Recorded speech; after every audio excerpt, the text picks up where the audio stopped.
Hamilton has put watches on more movie screens than most working actors, and the quartz Jazzmaster starts under $500. That is the whole trick with every watch on this list.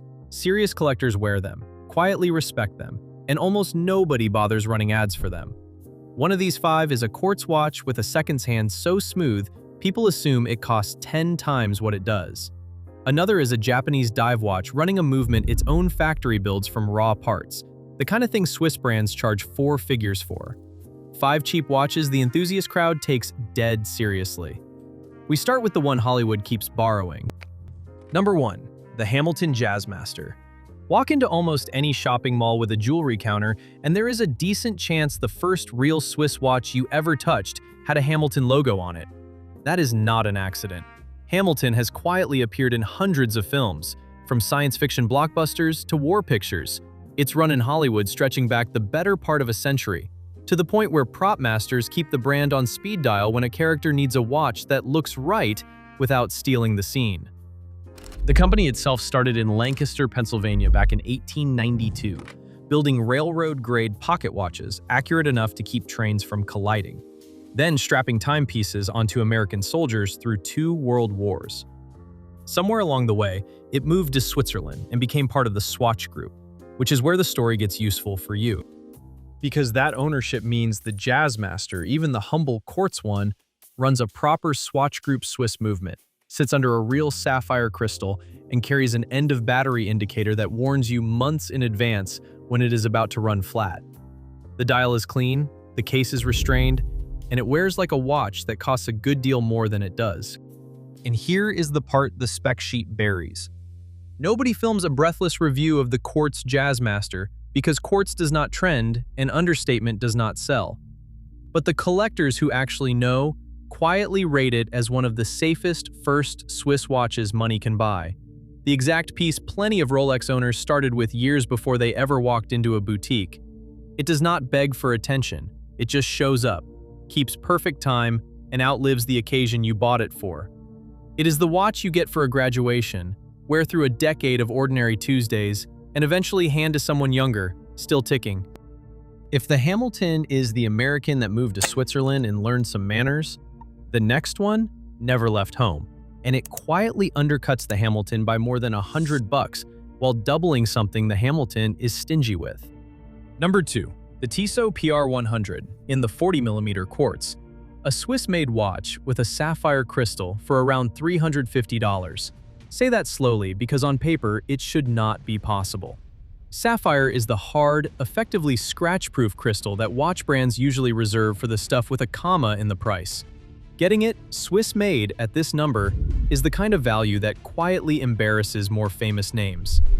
Tissot has been making watches since 1853, which makes it older than most of the brands people brag about, and it sits inside that same Swatch Group family as half the Swiss industry. The PR 100 was born in the early 1980s, and the name is not marketing fluff. The P and the R stand for precise and robust, and the 100 is the water resistance, 100 meters, real depth you can actually swim and shower with. You get proper stainless steel, that sapphire up top, glowing hands for the dark, and on the current versions, a quick-release bracelet you can swap for leather in about 10 seconds, no tools, no scratched lugs. Now let me be honest, because the honesty is the whole point of this channel. The standard PR 100 quartz runs an ordinary Swiss quartz movement, not some high-accuracy marvel, so it keeps time like every other decent battery watch and no better. That is the one knock, and anyone selling you a fantasy about it is lying to you. But sapphire, plus real depth rating, plus genuine Swiss made at that price is the value benchmark the entire industry gets measured against, whether it admits it or not. The reason you never see it hyped is its own flashier sibling. The Tissot PRX gets the Instagram posts, the waitlist, the reviewers falling over themselves. The PR 100 is the boring older brother who shows up, does the job, and asks for nothing back. It is the watch you wear when you do not want to think about your watch. The one that survives being tossed in the airport security tray. The one you genuinely forget you paid so little for until someone asks. So far, this list is sensible and grown up. The next one is where it gets strange.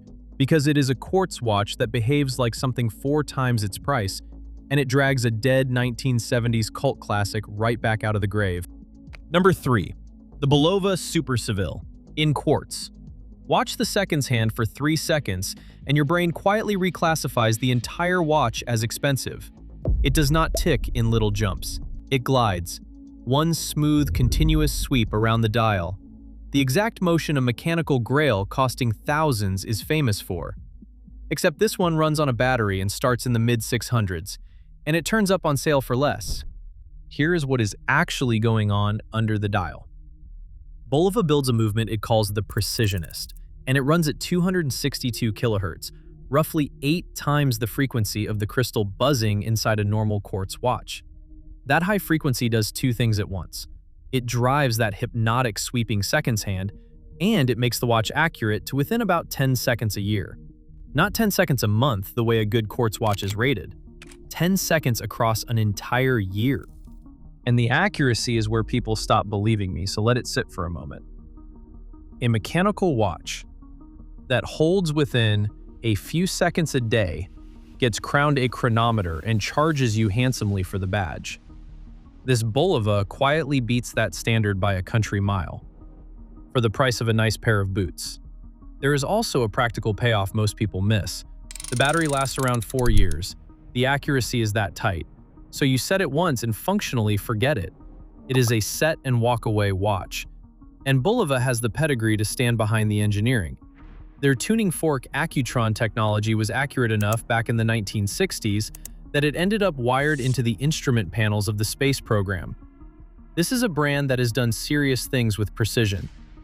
Now the design, because that is its own story, the modern Super Seville is a straight revival of a watch Bulova made in the 1970s. A fluted bezel, television-shaped, cyclops date piece that was, let us be adults about it, a very deliberate Rolex date just homage. That original quietly became a cult object on the vintage market. The budget president watch collectors passed around among themselves like a secret handshake. The reissue keeps the fluted bezel, the little magnifying date lens, the integrated bracelet, wraps the whole thing in sapphire, and drops that space-grade quartz engine inside. This is the one that makes quartz snobbery evaporate in real time. Someone at a watch meetup leans in, asks what it is, braces to hear a 4-figure number, and the answer is a Bulova for less than $700. Bulova barely markets any of this, which is exactly why the people who know feel a little clever for knowing it. If watches that punch this far above their price are your thing, subscribe. This channel does exactly this every single week. Now the next one is the watch I would actually put on a friend's wrist first. Number 4. The Citizen Zenshin. Pick it up and the first thing your hand reports back is that it weighs almost nothing, which is the opening clue that something here is different. Every watch brand on Earth has spent the last few years chasing the integrated bracelet look. That seamless design where the case flows straight into the bracelet with no gap. The style that detonated when the Tissot PR went viral. The Zenshin is Citizen's answer to all of it. Except Citizen did the one thing nobody else at this price is willing to do. They built it out of titanium. And not ordinary titanium either. Citizen calls it super titanium, its own hardened version. And this is not a company dabbling in a trend. Citizen has been building titanium watches since the 1970s, long before it was fashionable. And it has spent decades learning how to machine and finish a metal that fights back. The result is roughly 5 times harder than stainless steel and about 40% lighter. So it shrugs off the scratches that would wreck a steel case and then more or less disappears on your wrist. On top of that, you get a sapphire crystal, 100 meters of water resistance, a beautifully textured dial that shifts with the light, and a clean day date. Then the movement, which is the quiet masterstroke. It runs Citizen's Eco Drive, solar-powered, so it charges off any light through the dial and never needs a battery change. Ever.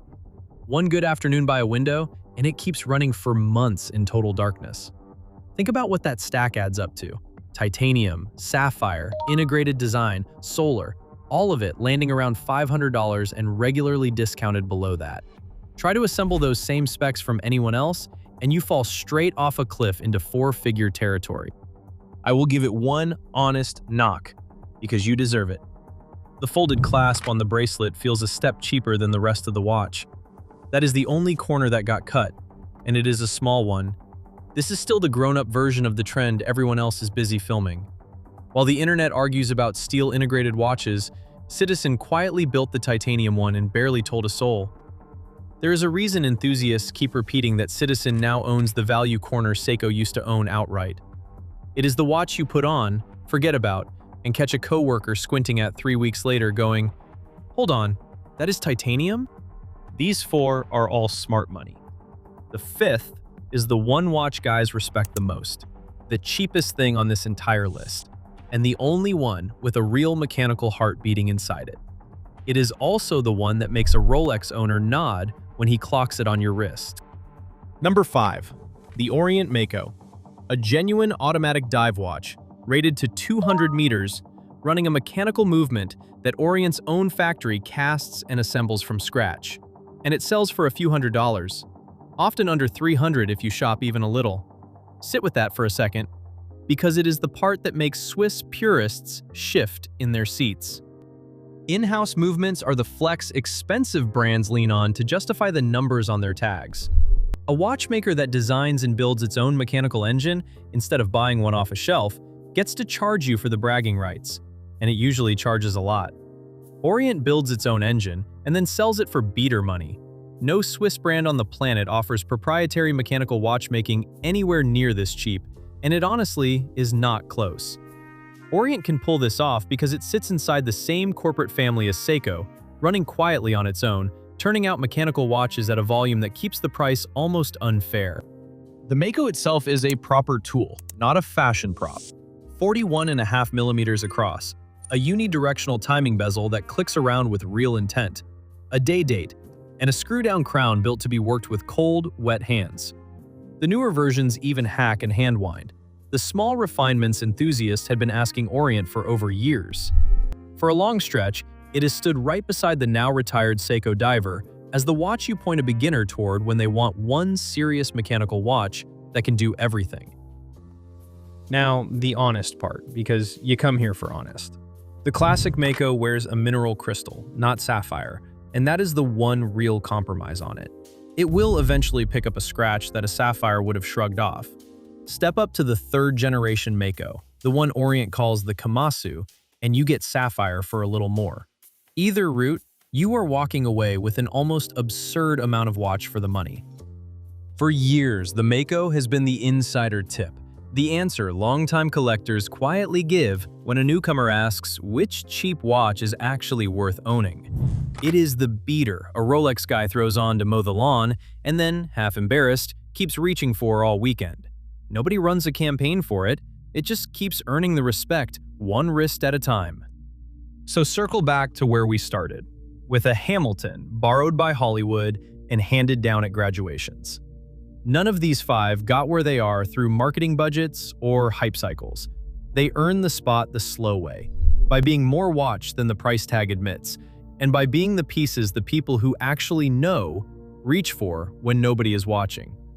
A Swiss-made quartz for the price of a phone, a $300 Swiss sapphire daily wearer, a battery watch that sweeps like a grail and keeps time to seconds a year, titanium and solar for the money most brands ask for painted steel, and a real in-house automatic diver for less than a nice dinner for two.